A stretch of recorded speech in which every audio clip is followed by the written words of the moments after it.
Assalamualaikum warahmatullahi wabarakatuh. Halo semuanya, pada pertemuan kali ini kami dari kelompok 9 yang beranggotakan 2 orang. Yang pertama saya sendiri Khaira Nabila dan rekan saya Rici Lala pada mata kuliah Perpajakan 1 yang diampu oleh Bapak Dedi Jafris. Baiklah, pada pertemuan kali ini kami akan membahas tentang pajak penghasilan pasal 21. Pada pertemuan kali ini kami akan menyajikan beberapa materi atau beberapa subtopik. Yang pertama yaitu pengertian PPh 21. Menurut Direktur Jenderal Pajak nomor 32 tahun 2015, pajak PPh 21 adalah pajak atas penghasilan berupa gaji, upah, honorarium, tunjangan, dan pembayaran lain dengan nama dan dalam bentuk apapun yang sehubungan dengan pekerjaan atau jabatan, jasa, dan kegiatan yang dilakukan oleh orang pribadi subjek pajak dalam negeri. Selanjutnya kita masuk ke subtopik subjek pajak PPh pasal 21. Penerima penghasilan yang dipotong oleh PPh pasal 21 adalah orang pribadi yang merupakan yang pertama yaitu pegawai, yang kedua penerima uang pesangon, pensiun atau uang manfaat pensiun, tunjangan hari tua atau jaminan hari tua termasuk ahli warisnya.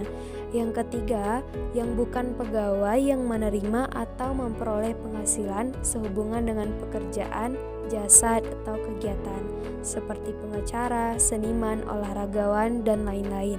Yang keempat, peserta kegiatan yang menerima atau memperoleh penghasilan sehubungan dengan keikutsertaannya dalam suatu kegiatan. Yang kelima, anggota dewan komisaris atau dewan pengawas yang tidak merangkap sebagai pegawai tetap pada perusahaan yang sama. Yang terakhir adalah mantan pegawai. Selanjutnya yaitu objek pajak PPh pasal 21. Penghasilan yang dipotong oleh PPh pasal 21. Yang pertama yaitu penghasilan yang diterima atau diperoleh pegawai atau penerima pensiun secara teratur berupa gaji, uang pensiun bulanan, upah, honorarium, dan tunjangan. Selanjutnya yaitu penghasilan yang diterima atau diperoleh pegawai atau penerima pensiun secara tidak teratur berupa jasa produksi, THR, dan bonus. Yang ketiga, upah harian, upah borongan yang diterima tenaga kerja. Selanjutnya, uang tebusan pensiun, uang pesangon sehubungan dengan PHK. Dan yang selanjutnya yaitu gaji kehormatan, tunjangan lain yang terkait dengan gaji atau honor yang bersifat tidak tetap yang diterima oleh PNS.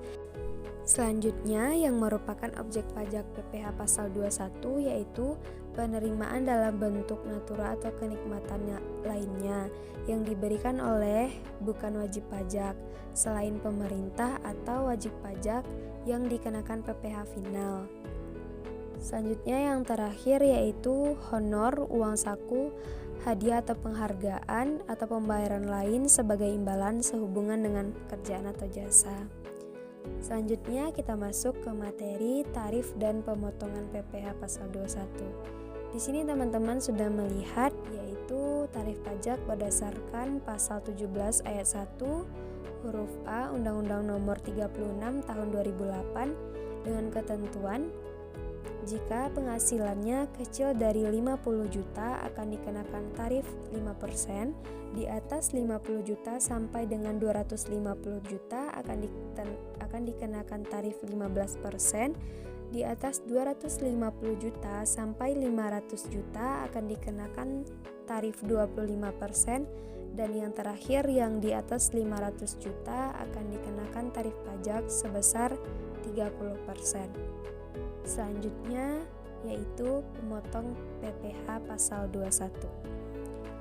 Yang pertama, pemberi kerja yang membayar gaji, upah, honor yang dilakukan oleh pegawai atau bukan pegawai. Yang kedua, bendaharawan pemerintah yang membayar gaji, upah, honor, dan tunjangan sehubungan dengan pekerjaan, jasa, atau kegiatan. Yang ketiga, dana pensiun, badan penyelenggara jam sostek, dan badan lain yang membayar uang pensiun.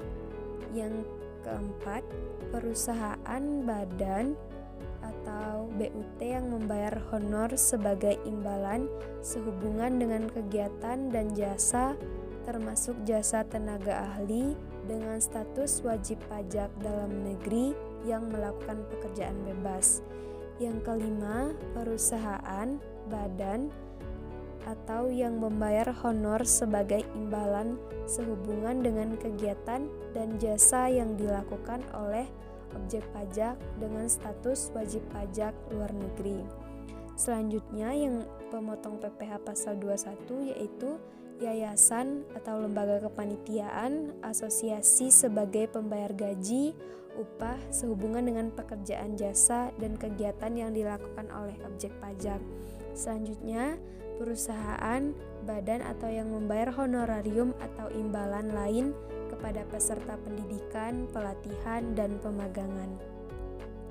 Selanjutnya yang terakhir yang merupakan pemotong PPh pasal 21 yaitu penyelenggara kegiatan termasuk badan pemerintah, organisasi termasuk organisasi internal, perkumpulan, objek pajak, serta lembaga lainnya yang melakukan kegiatan.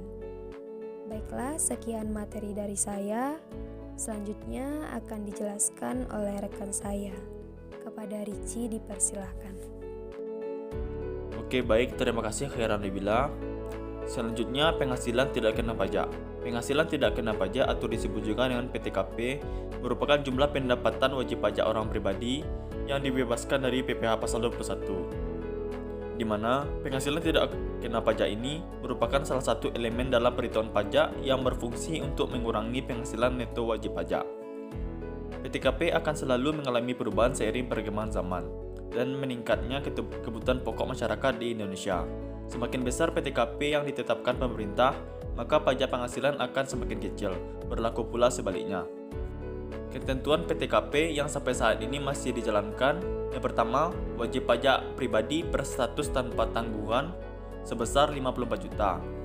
Yang kedua, penghasilan istri ditambah dengan penghasilan suami sebesar 54 juta.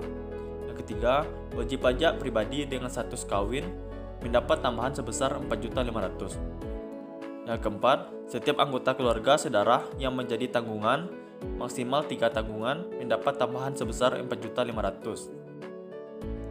Dan materi terakhir yaitu perhitungan PPh pasal 21 pegawai tetap penghasilan teratur. Penghasilan pegawai tetap yang bersifat teratur merupakan penghasilan bagi pegawai tetap berupa gaji atau upah, segala macam tunjangan, dan imbalan dengan nama apapun yang diberikan secara periodik, berdasarkan ketentuan yang ditetapkan oleh pemberi kerja termasuk uang lembur. Untuk menghitung PPh pasal 21 atas penghasilan pegawai tetap teratur, terlebih dahulu yang dihitung adalah seluruh penghasilan bruto yang diterima atau diperoleh selama sebulan yang meliputi seluruh gaji, segala jenis tunjangan, dan pembayaran teratur lainnya, termasuk uang lembur dan pembayaran sejenisnya. Selanjutnya yang dihitung adalah jumlah penghasilan neto sebulan yang diperoleh, dengan cara mengurangi penghasilan bruto dengan biaya jabatan, iuran pensiun, iuran jaminan hari tua, dan atau iuran tunjangan hari tua yang dibayar sendiri oleh pegawai melalui pemberi kerja atau perusahaan kepada dana pensiun atau BPJS Ketenagakerjaan. Kemudian, hitung penghasilan neto setahun dengan cara jumlah penghasilan neto sebulan tersebut dikali 12. Kemudian, hitung penghasilan kena pajak sebagai dasar penetapan tarif pasal 17 ayat 1 Undang-Undang PPh, yaitu sebesar penghasilan neto setahun dikurangi PTKP. Setelah diperoleh PPh terhutang, selanjutnya hitung PPh pasal 21 sebulan yang harus dipotong dan disetor ke kas negara, yaitu sebesar jumlah PPh pasal 21 setahun dibagi dengan 12, atau jumlah PPh pasal 21 setahun dibagi jumlah bulan. Jadi itulah hasil presentasi dari kami tentang pajak penghasilan pasal 21. Semoga bermanfaat. Wassalamualaikum warahmatullahi wabarakatuh.